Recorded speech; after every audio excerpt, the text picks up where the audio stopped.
This fall, you might have seen an announcement in the Monday Minute that TFA was getting its very own Ombudsperson.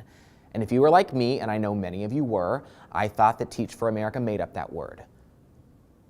To our surprise, though, they didn't, and it's proven to be an important decision for our organization. Erin French, host of the podcast Education on Tap and fellow internal communicator, sat down with Crystal Brockie, our Ombudsperson, to discuss what she does, how she does it, and when you should reach out for assistance. Erin and Crystal, welcome to The Blank Show. Thanks a lot, Kirk. Crystal, welcome to The Blank Show. Thank you. Okay, so for real, inquiring minds want to know, what exactly should we call you? Is it Ombudsperson, Ombudsman, Ombudswoman? What is it? You know, I think I've gotten all of those things and probably more in the last couple of months since I took on this role, and I've had to explain to friends and family and, everybody at Teach for America what it is. And honestly, I'm okay with pretty much any of them. It comes from having a similarly hard to pronounce Scandinavian last name that I've just gotten used to over the years. I personally use ombuds or ombudsperson, but anything is fine with me. Great. So I want to talk a little bit more about your role in general. So can you tell us why we decided to create the role of Ombudsperson in the present time? Yeah, so the genesis, I think, started as the operating model work was underway. And in thinking about our commitment to our people, to team, and to the organization that we want to be for all of our staff members.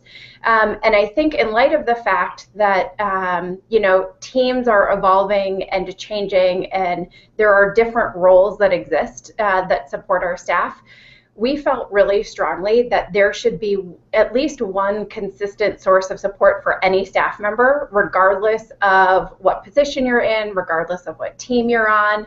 And so I am now in this role where any person who is working at Teach for America is able to contact me, whether it's by phone or email at any time for virtually anything. And hopefully this will just be a sort of complement to the other supports that exist, whether it's your manager or, HA resources that your team might also have available to you.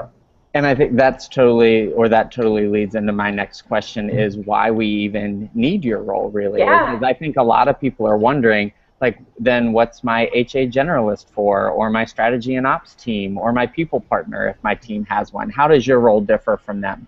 Yeah, definitely a good question. And I think one of the things that I've been trying to figure out how we can make clear for folks so they can understand. And I think the reality is probably very few staff members have all of those different resources that you just named available to them. So I think part of it is realizing, for the team that you're on, what are the resources that exist?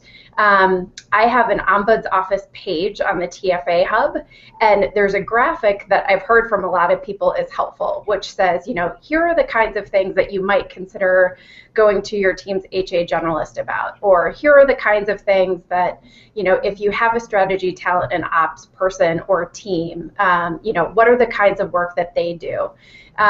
What is a little bit unique about my role is that I am very intentionally independent from the rest of the organization.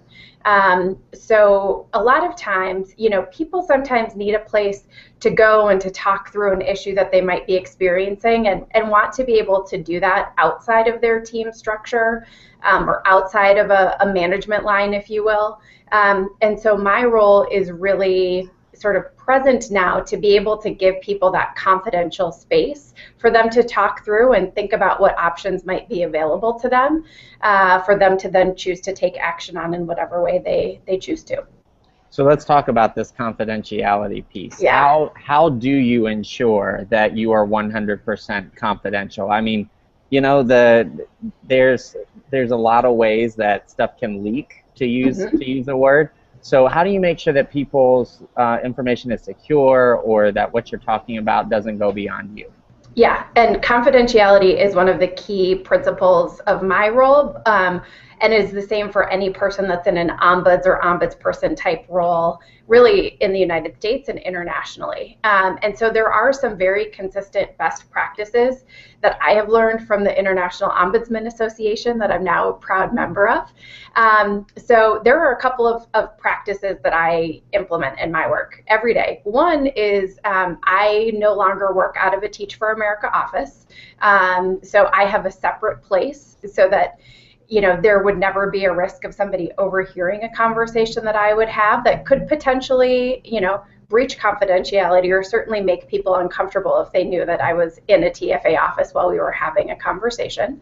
The second thing is I have set very clear standards around how I take notes.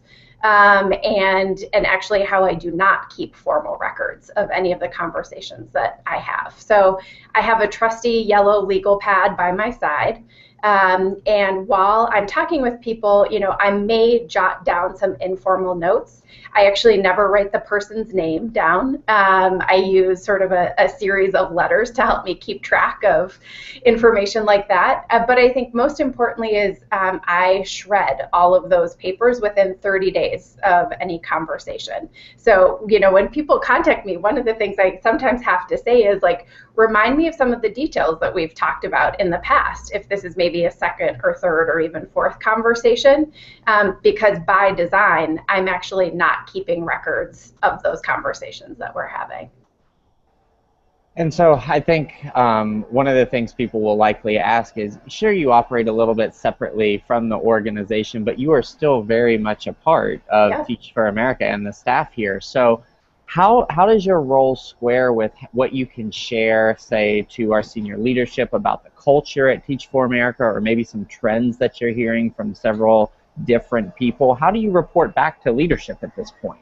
Yeah, I think it's important to know that I'm independent, but I'm not isolated. And so I think in order to actually be an effective resource and source of support for staff, I do need to be connected with what's happening in the rest of the organization. So I'm working really hard to make sure that I am, keeping a pulse on what's happening at the organizational level.